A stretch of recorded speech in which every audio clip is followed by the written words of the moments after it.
Yvonne Odom and Paula Adams came through the fire of the early desegregation days in the 1960s in Delray Beach. Their paths have not crossed again until now, as they share memories and search for a bridge across racial lines. We were led to believe that what white people did was the right thing. They always, they didn't write in their books. They didn't cut class. They made all A's, yes. Who said that? That's you. what we were brainwashed because we had to do everything better. Well, sure. So when I went over there, that's the lifelong lesson I learned. And I've been spending my life to get African Americans to understand what they have as a gift. And I remember some tales, we could tell some tales. A group of white girls, we were sitting around outside in a speech class, and they were always curious whether or not black folks tanned or peeled. And ironically enough, we had been outside in the sun and my nose started peeling. Well, good for your nose. And so I was going around showing the girls, I say, see. So, you know, these were little things. They thought we had tails. And then, of course, when you know, I was able to take a shower in the locker room, you know, we all have the same thing. Same part, absolutely. And I was at the University of Florida, living in that dormitory for the first 2 years where I had to learn about people who were different. I remember this young lady trying to show me how to shave my legs. Yeah, because we did not shave our legs. I had no hair on my legs, and if you had hair on your legs, you were considered beautiful. Oh yeah, I mean, you didn't cut that. Hey, that was a beauty trait. Yes. Yes. So, that was it. So and it was hair a under your pitiful arms. sight. Yes. Me sitting there. That's right. Wait, this is Right, girl talk. Girl This is girl talk. talk. Girl That- talk. It was It was considered sexy. Sexy. The boys Sexy. loved it. The boys yes, loved it. they See loved there? it. Well, I'm 63 years old, and that's something I never knew. Yes. Now we shave our legs, shave our underarms. But back in the day, no, I mean because the boys loved it. That's it.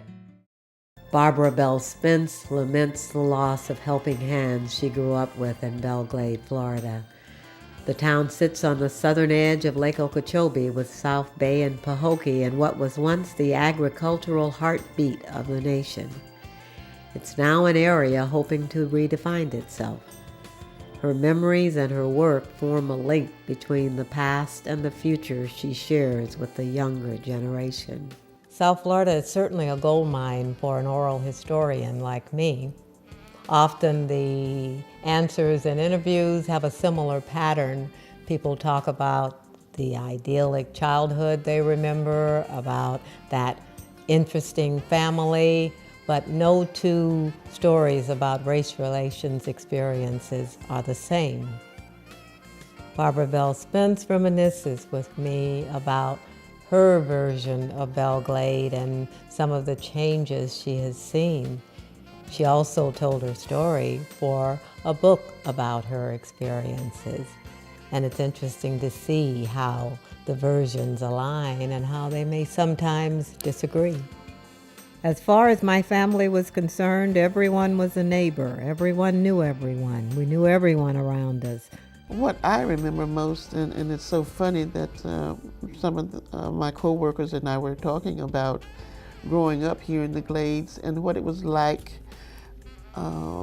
in our communities, the sense of community, the fact that everyone knew everyone, and the fact that even though we had very little, we thought we were rich compared to the way children are today, and the responsibilities we had, and family, the sense of family more so than it is today. The majority of the residents here were migrant workers, but we took care of each other. There was no sense of, there was no welfare during that time. You didn't have to worry about locking your doors because we didn't have break-ins and things like there is now. And if one of the adults saw you doing something you weren't supposed to be doing, you were immediately chastised. And then they would take you home, and then you got a spanking again. Oh, we didn't know 911 when we were growing up. We might have known it, but we wasn't going to call it. Then you're in even more trouble. And one of the things we've tried to do is work with the youth. I truly believe that the youth are our future. And if you can get the young people to work together, that will ensure that we'll have peace and harmony in the years to come. Some of the elderly people have been very set in their ways, and it's very difficult for them to change, very difficult. They tend to be polite in some sense, but underneath you know that they don't really want to associate or be bothered with you or whatever.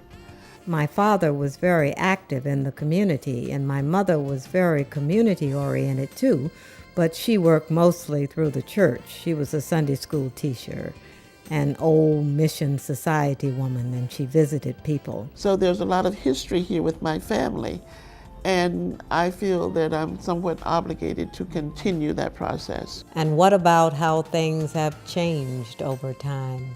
Once you reach a certain point in your life, and you are somewhat Christian-minded, then you start looking at people in a total different light.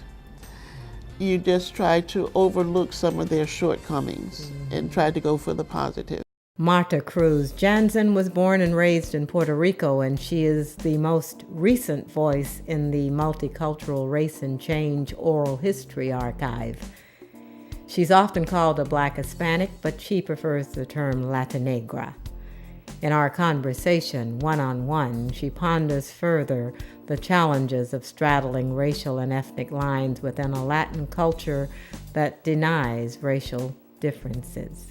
It is said in Puerto Rico, across Latin America, that everybody has a black grandma in the closet. ¿Y tu abuela a dónde está? But yet, in the census 2000, in an island that has over 85% of the people have some grandma in the closet, more than 85% of Puerto Ricans chose white. So again, there is a sense You of... mean in terms of questionnaire or in the U.S. Census for the year 2000. Even in countries that have black ancestry, they prefer to be mestizos, which means to be mixed with Indians, but they will not talk about the black ancestry. Mexico, they are a nation of mestizos. That's what they say. That's what they say to the world. Mestizo means Indian and white. Right. So there is, again, a denial of the black root. When I came to the mainland, I had a teacher trying to give me some good advice. And she said to me, basically, she says, you know, Marta, you might as well recognize that you are black, because that's how you're going to be treated. And again, these are Latinos. We have young Latinos in the United States today who are not accepted by the mainstream. Yes. Because they're black. And they're not at home with the Latino community because we don't want them. Yeah. And these are young teenagers who don't fit anywhere. I just gave a presentation where I said they are caught between a rock and a hard place. I have interviewed individuals from the same family, siblings, where one sibling is white, okay, and they live in a white community, many times married to a white spouse, leading a white life. The other sibling is darker, a parent, and they lead a different life altogether in a darker community. And sometimes they call themselves different names. But I guess it's all in the way you look at things, you know, how perspectives can change from one country to another or from one society to another.